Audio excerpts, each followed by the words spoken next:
আসসালামু আলাইকুম। কেমন আছেন সবাই? আশা করি সবাই ভালো আছেন। আজকে আমি আপনাদেরকে দেখাবো কীভাবে ইলাস্ট্রেটরের আর্টবোর্ডগুলিকে আলাদা আলাদা ইলাস্ট্রেটর ফাইলে সেভ করতে হয়। এটা আমাদের দরকার পড়ে যখন আমরা গ্রাফিক রিভার অথবা অন্য যে কোনো স্টক মার্কেটগুলিতে আমাদের ফাইল আপলোড করতে যাই, তখন আর্টবোর্ডগুলি ফ্রন্ট পার্ট এবং ব্যাক পার্ট অথবা বিভিন্ন পার্ট আলাদা আলাদা আপলোড করতে পারলে ভালো হয়। অথবা ক্লায়েন্টকে যখন আপনি কাজ ডেলিভারি করবেন কোনো প্রজেক্ট, অথবা ক্লায়েন্টকে আপনি যখন কোনো প্রজেক্ট ডেলিভারি করবেন, তখন আর্টবোর্ডগুলি আলাদা আলাদাভাবেও চাইতে পারে।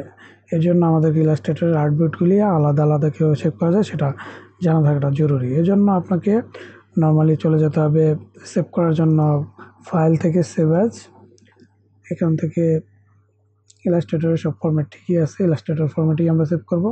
আমি নর্মালি ডেস্কটপে দিচ্ছি কারণ এখানে তো আমার ফাইল করাই আছে, তাই আমি ডেস্কটপে সেভ করতেছি আপনাদেরকে দেখানোর জন্য।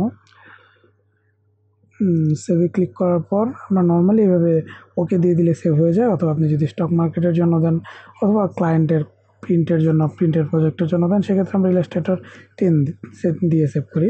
বাট আমি যেহেতু আপনাদেরকে দেখানোর জন্য করতেছি, আমি এইভাবেই করতেছি। আপনি 10 দিলেও সমস্যা নেই। তারপর আমরা এখানে সবগুলো এভাবেই থাকবে, কোনো সমস্যা নেই। জাস্ট এখানে save each artboard to a separate file, এটাতে টিক চিহ্ন দিয়ে দিবেন।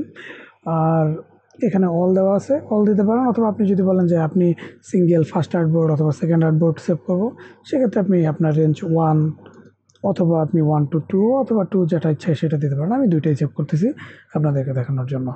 এখান থেকে আমি ওকে প্রেস করে দিলাম। আমাদের ফাইলগুলি সেভ হয়ে গিয়েছে। চলেন আমরা একটু দেখুন আমাদের 3টা ফাইল সেভ হয়েছে। এটা হচ্ছে প্রথম আর্টবোর্ড 1, আমাদের আর্টবোর্ড 1-এর ডকুমেন্ট কেটে দিচ্ছি। এটা হচ্ছে আমাদের আর্টবোর্ড 2, এটা আলাদাভাবে সেভ হয়েছে।